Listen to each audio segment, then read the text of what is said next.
আজকে আমি আপনাদেরকে বানিয়ে দেখাবো বউ সুন্দরী পাটিসাপটা পিঠা। শীত আসছেই সামনে, কনকনে শীতে পাটিসাপটা বউ পিঠাটা একদমই পারফেক্ট। আসসালামু আলাইকুম, লাইফস্টাইল অফ লাভলি চ্যানেলে সবাইকে স্বাগত। তবে আর কথা কেন, চলুন দেখে নিই ঝটপট। খিরসাটা বানানোর জন্য 2 কাপ পরিমাপ পানিতে দিয়ে দিচ্ছি ফুল ক্রিম গুঁড়া দুধ 1 কাপ, পরিমাপ মতো লবণ দিয়ে দিলাম, 1 টেবিল চামচ আতপ চাউলের গুঁড়া, 1/2 কাপ পরিমাপ চিনি। এবার 2 টেবিল চামচ কাস্টার্ড পাউডার অ্যাড করে দিলাম। এখন সবকিছু ভালো করে মিক্স করে নিব। এবার চুলাটা অন করে দিয়ে খিরসাটা রেডি করে নিব। দেখবেন যে নাড়তে নাড়তে একটা সময়ে খুব দ্রুত ঘন হয়ে আসবে আর বলক উঠতে শুরু করবে। এই পর্যায়ে নামিয়ে নিতে হবে।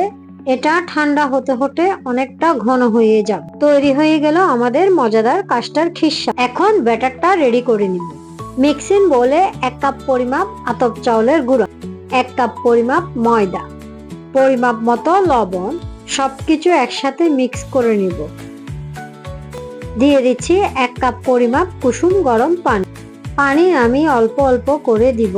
পানির পরিমাপটা অল্প অল্প করে দিলে তাহলে আপনারা বুঝতে পারবেন কতটুকু পানি লাগছে। আরো 1 কাপ পরিমাপ পানি দিয়ে দিলাম। হ্যান্ড উইচ দিয়ে অনবরত নাড়তে হবে আর অল্প অল্প পানি দিয়ে ব্যাটারটা তৈরি করে নিলাম। এটা একটা পাতলা ব্যাটার তৈরি করতে হবে যাতে প্যানের মধ্যে দিলে ছড়িয়ে যায়। এখন আমি ছোট ছোট বাটিতে কিছুটা পরিমাপ নিয়ে কালার মিশিয়ে নিব সৌন্দর্যের জন্য। যেহেতু নতুন বউ পিঠা তৈরি হবে, সৌন্দর্য হবে না তাতে কি করে হয়। প্রথমে দিয়ে দিচ্ছি গ্রিন কালার, তারপরে দিয়েছি স্ট্রবেরি কালার, তারপরে দিব অরেঞ্জ কালার। 3টা কালার আমি মিশিয়ে নিচ্ছি। এবার বউ সুন্দরী পাটিসাপটা পিঠা তৈরি করে নিব। প্যানে তেল ব্রাশ করে নিলাম। তো রঙের খেলা, রং দিয়ে আমি যেই ব্যাটারটা তৈরি করে রেখেছিলাম ছোট চামচ দিয়ে দিলাম গুটি গুটি করে। এর মধ্যে দিয়ে দিলাম ব্যাটার 2 ডাবল চামচ।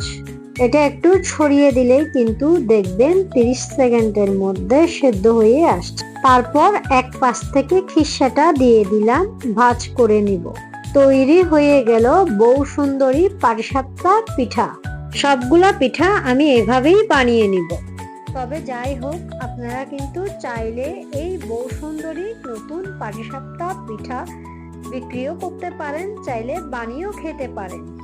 রেসিপি ভালো হলে কমেন্টস করে জানাবেন, শেয়ার করে দিবেন, কারণ আপনাদের কমেন্টস আমাকে উৎসাহ করে। আজকের মতো বিদায়, আল্লাহ হাফেজ।